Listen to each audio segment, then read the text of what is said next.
Vous êtes sur Micmac Télévision, mesdames et messieurs, bienvenue à tous dans ce grand direct à la une de l'actualité avec le soutien technique de l'IFS et de UK International Development. La CENI organise à Kinshasa du 16 au 20 décembre le premier forum international sur l'évaluation externe de l'administration électorale.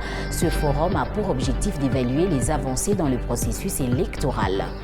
Suite à l'avancée du AM23 RDF en territoire de Lubero, la coordination provinciale de la société civile du Nord Kivu hausse le ton. John Banyene, coordonnateur provincial, se dit déçu de la manière dont le gouvernement congolais gère cette guerre qui a déjà fait de nombreuses victimes civiles et militaires. Et puis les têtes d'érosion au quartier Moussampo résidentiel connaissent les travaux de remblayage.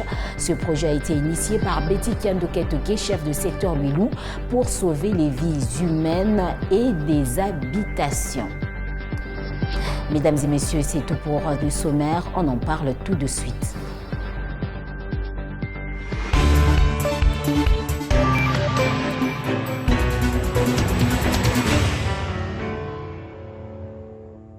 Une fois de plus, bienvenue à tous dans ce grand direct. Commençons ce journal par cette actualité en bref et en images. Le vol inaugural de la compagnie Air Congo, lancé ce mardi par le président Félix Tshisekedi à l'aéroport international de Njili, a été effectué pour Goma, chef-lieu de la province du Nord Kivu dans l'est de la République démocratique du Congo, avec 80 passagers à bord sous le coup de 15h59, a constaté l'ACP.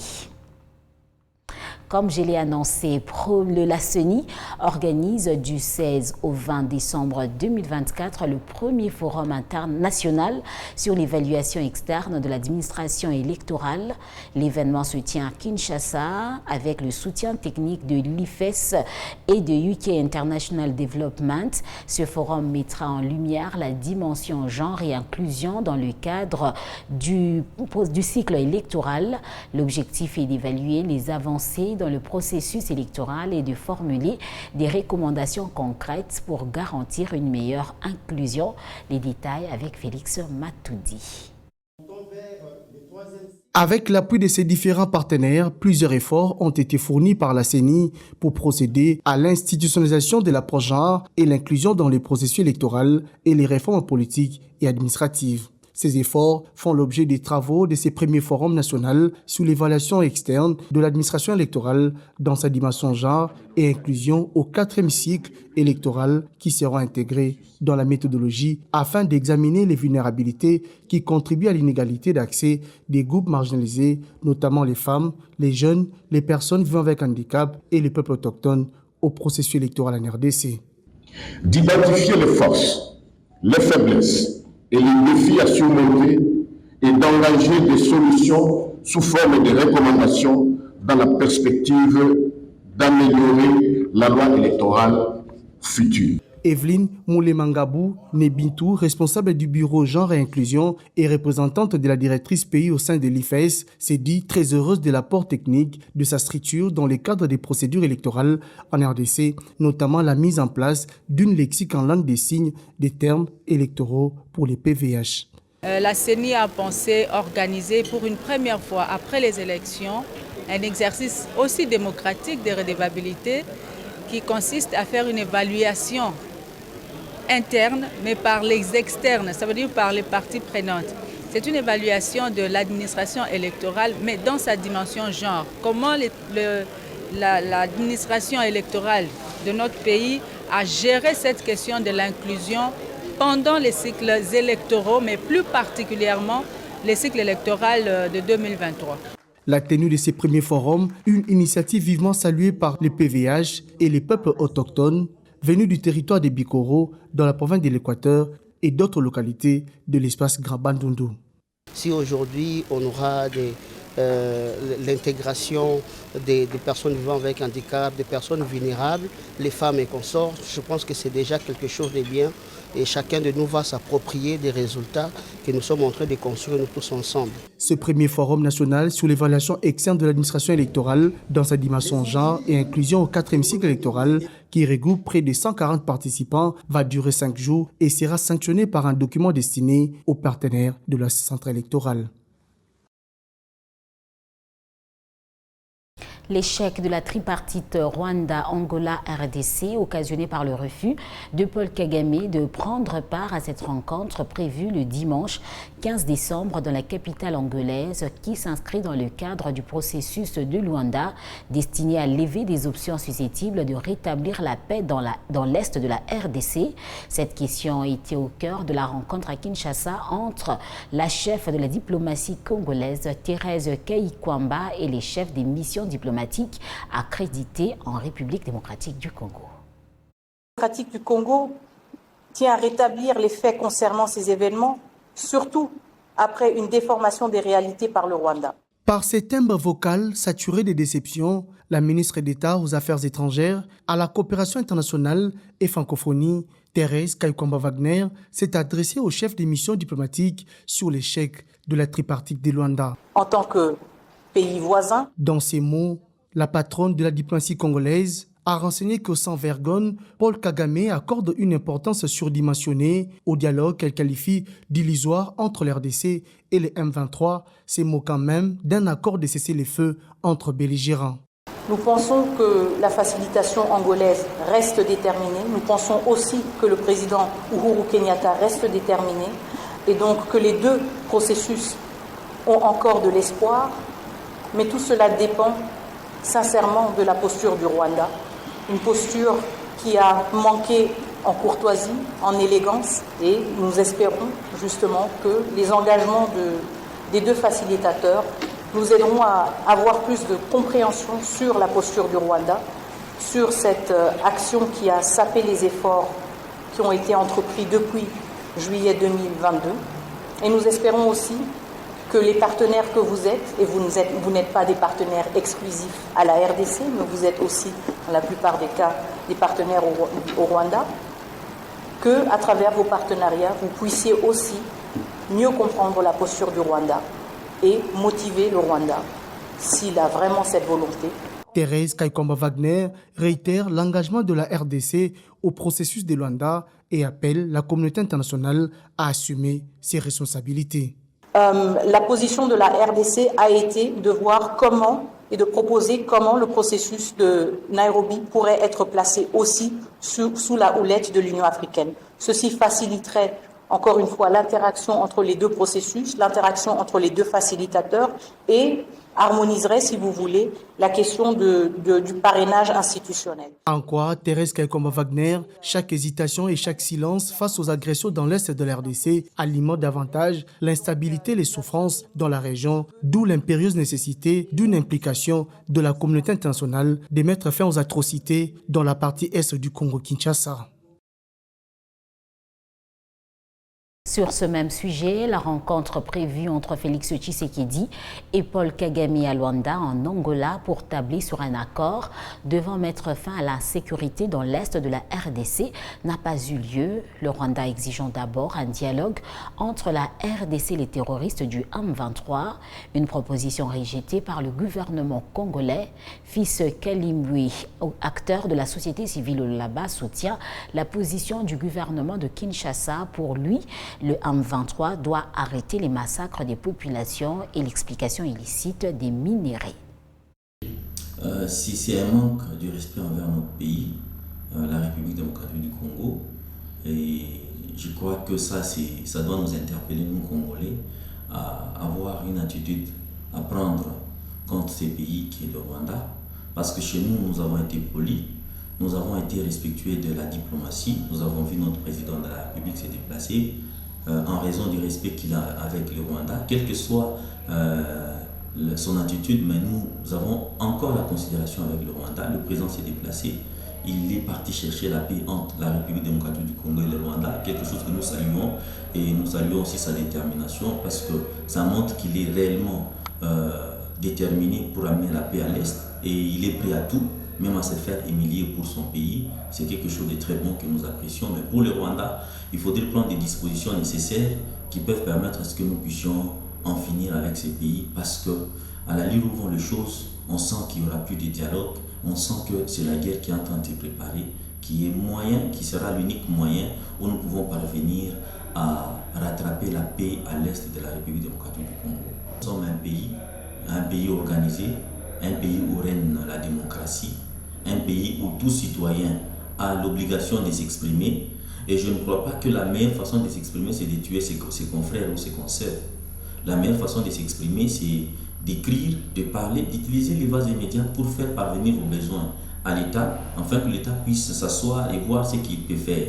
La première des choses, je suis en train de décourager le gouvernement à aller dans un dialogue avec les M23 et demander aux M23 s'ils ont un besoin, s'ils ont des difficultés, ils doivent chercher une bonne manière démocratique afin que ces besoins-là soient parvenus aux autorités du pays et eux aussi peuvent trouver une solution, mais tout en arrêtant de tuer ou de piller les minéraux à l'est de la République parce que c'est une violation dans notre pays.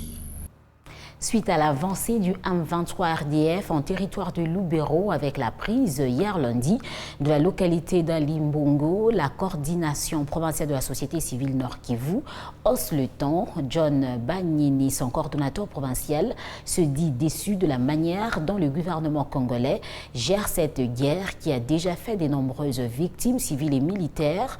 Selon lui, la non prise en compte par les responsables militaires des alertes faites par la société civile sur le renforcement du M23 RDF fait à ce que cette rébellion prend de l'ascendance sur le terrain. Suivez John Banyini, président de la société civile du Nord Kivu. Pour nous, c'est toujours une désolation parce que nous, on a toujours dit au gouvernement congolais la façon dont ils sont en train de gérer cette guerre ne nous enchante pas. Voilà que le FARDC ont combattu dans le sud de Lubero pendant 15 jours et sur d'autres lignes de front, c'était seulement un silence radio. Et nous nous demandons, est-ce que le gouvernement continue à observer le cessez-le-feu ou c'est comment? Parce que pour nous, nous en avons déjà marre.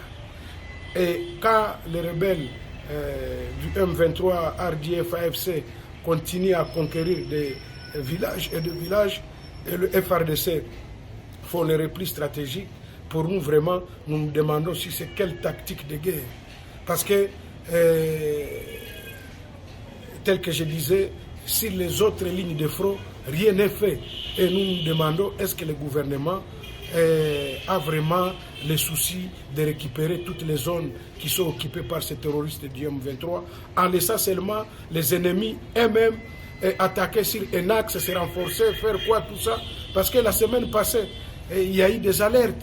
Quand on disait qu'il y a des camions qui quittent Kibumba en direction vers Kanyabayonga, le gouvernement, les militaires, ils étaient tous informés et rien n'a été fait. Et aujourd'hui, voilà que l'ennemi a encore l'ascendant sur nos forces et ils sont en train de replier, de repli sur repli. Et moi, je crois que Kinshasa, si les autorités continuent à rester dans cette léthargie, l'ennemi va atteindre même Kinshasa. C'est pour dire que les autorités ne doivent plus continuer à rester dans cette léthargie. Je crois qu'ils doivent prendre, ou bien ils engagent la guerre, ou bien ils engagent le dialogue entre les deux pour que la population qui continue à souffrir puisse regagner leurs milliers d'origines. Rendons-nous au Kasaï central pour changer de chapitre. À quelques jours de l'arrivée du chef de l'État à Kananga, les voix s'élèvent pour exiger la route Kananga-Kalambambouji. Pour Peter Kaoulou, habitant de la ville, il propose que le gouvernement central recrute 4 entreprises pour bien terminer dans le délai cette route. Suivez-les dans cet élément. Nous avons un grand problème. Le plus grand problème dans ça, c'est d'après moi, c'est la route Kananga-Kalambambouji qui n'avait toujours pas marché, les contrats jusqu'à aujourd'hui. Mais bref, nous voudrons à ce qu'on accorde au moins 4 à 5 entreprises sur la route de Kalambambouji afin que les travaux aillent vite. Parce que personnellement, c'est mon analyse personnelle. Je peur du corridor qu'on ouvre des États-Unis vers Lualaba. Vous allez comprendre que vous êtes, quand un homme marié dans la fête, il voit une autre robe blanche comme sa femme, ça attire. Voilà pourquoi on l'interdit. C'est de la même façon que nous, moi personnellement, et je dis à tout le monde, le corridor, il est bon.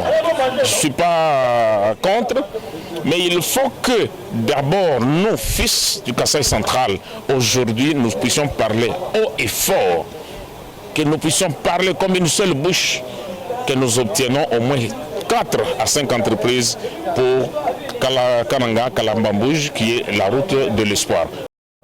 Revenons là-bas pour changer de chapitre. Communiqué officiel, Kamoa-Kopa SA souhaite attirer l'attention du public sur l'existence d'un réseau criminel qui extorque des fonds auprès des chercheurs d'emploi en prétendant représenter le département des ressources humaines de notre entreprise. Nous dénonçons fermement ces pratiques frauduleuses et rappelons que le processus de recrutement chez Kamoa-Kopa SA est entièrement gratuit. À aucun moment du processus de recrutement, il n'est demandé aux candidats de payer des frais de quelque nature que ce soit. Ces différentes fraudes sont conduites à l'aide des plateformes des réseaux sociaux, principalement WhatsApp et TikTok, qui imitent le contenu de nos pages pour demander de l'argent au prétexte d'enrôlement dans le process d'embauche. Veuillez retenir que nous n'avons ni groupe WhatsApp ni page TikTok et que la soumission de candidature est faite uniquement par l'adresse électronique hr@kamoakopa.com. Nous appelons à la vigilance et à la collaboration de tous afin de mettre fin aux tentatives de fraude.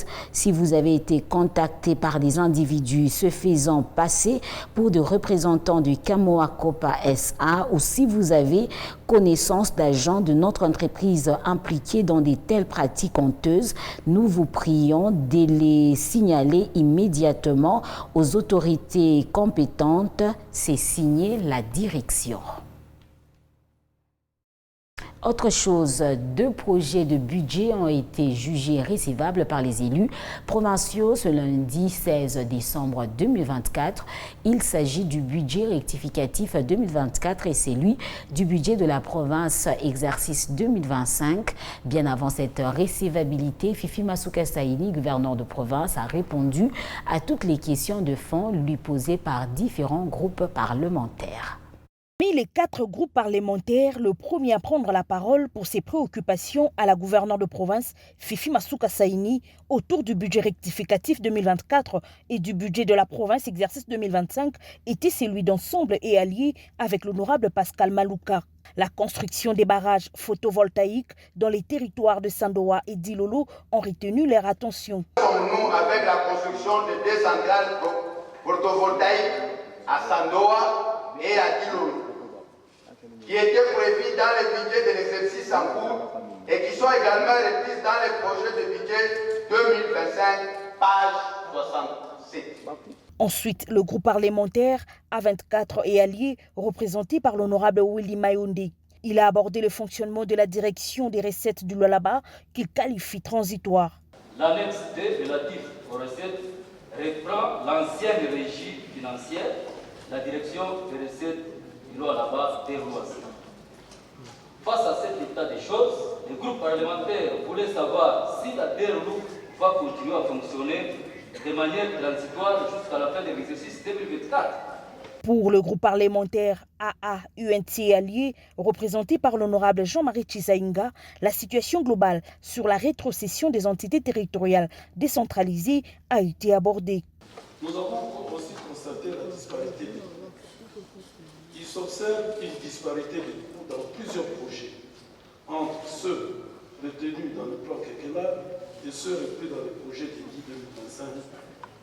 Pour vous en convaincre, les réponses de la gouverneure de province, Fifi Masuka Saini, sur les 2 projets du budget ont rencontré l'assentiment des élus provinciaux qui les ont déclarés recevables. Honorables députés et chers collègues, le projet de budgétaire rectificatif 2024 et celui du budget 2025 sont jugés recevables et par...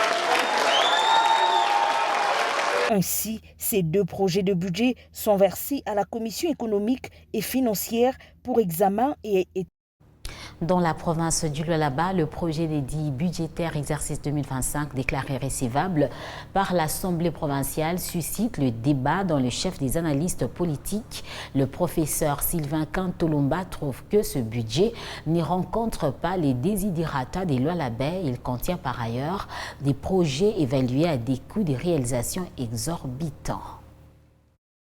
L'Assemblée provinciale du Lualaba a récemment déclaré recevable le projet des dits budgétaires pour l'exercice 2025 présenté par la gouverneure Fifi Masuka. Ce projet suscite des débats intenses au sein de la communauté. Selon le professeur Sylvain Kantolomba, analyste politique, ce budget ne répond pas aux besoins primordiaux de la province. C'est un projet qui est un projet de dits budgétaires qui est très déséquilibré, qui renferme beaucoup d'incohérences et qui renferme beaucoup de violations des textes, notamment lorsque les projets prévus dans les secteurs ministériels se retrouvent au gouvernorat. C'est en violation de la loi sur la libre administration de province et même la loi sur les marchés publics. Il y a également des problèmes de projets qui figurent dans ce budget-là, alors que ce projet ne figure pas préalablement dans le plan quinquennal voté par les députés. Il y a également un problème d'affectation de projets. Il y a des endroits qui bénéficient plus de projets au détriment des autres endroits. Il souligne que plusieurs projets inclus dans ce budget sont jugés exorbitants en termes de coûts de réalisation atteignant des millions de dollars. Kantolomba appelle la Commission économie financière ECOFIN de l'Assemblée provinciale à examiner minutieusement chaque ligne budgétaire et à rectifier les dépenses qu'il considère comme excessives. Je crois que l'Assemblée provinciale doit jouer son rôle d'autorité budgétaire. Il doit disposer du temps pour examiner au niveau de commission ce budget-là avec des techniciens pour que tout ce qu'il y a comme zone d'ombre soit vidé, les projets fantaisistes soient enlevés, les projets qui gaspillent inutilement l'argent du contribuable soient enlevés. Le professeur Kantolomba insiste sur l'importance d'une lecture attentive et critique du budget par les députés provinciaux. Il estime que la transparence et la rigueur dans l'examen de ces budgets sont essentielles pour garantir que les fonds publics soient utilisés de manière efficace et bénéfique pour la population du Lualaba. Le quartier Moussompo résidentiel connaît les travaux de remblayage des têtes d'érosion qui étaient une vraie menace pour les habitants. Ce projet a été initié par Betty Kiando Katoke, chef de secteur Luilou, pour sauver des vies humaines et des habitations. Pour se rendre compte de l'évolution des travaux, lundi 15 décembre, la chef de secteur a dépêché une équipe de la cellule de gestion des projets et passation des marchés. Les têtes d'érosion à Moussompo résidentiel ne sont plus une menace. Betty Kiando Katoke, chef de secteur Luilou, a décidé de les remblayer pour protéger la vie des paisibles citoyens et leur habitation. Différentes avenues de ce quartier sont devenues praticables après les travaux anti-érosifs. Lundi 15 décembre, une autre tête d'érosion, monstre de plus de 2 km de longueur et 18 mètres de hauteur, qui part de la RN39 jusqu'au cimetière de Moussompo, a connu les travaux de remblayage. Ce projet prend en charge le remblayage des têtes d'érosion et la construction de conduites d'eau, explique l'ingénieur chef des chantiers.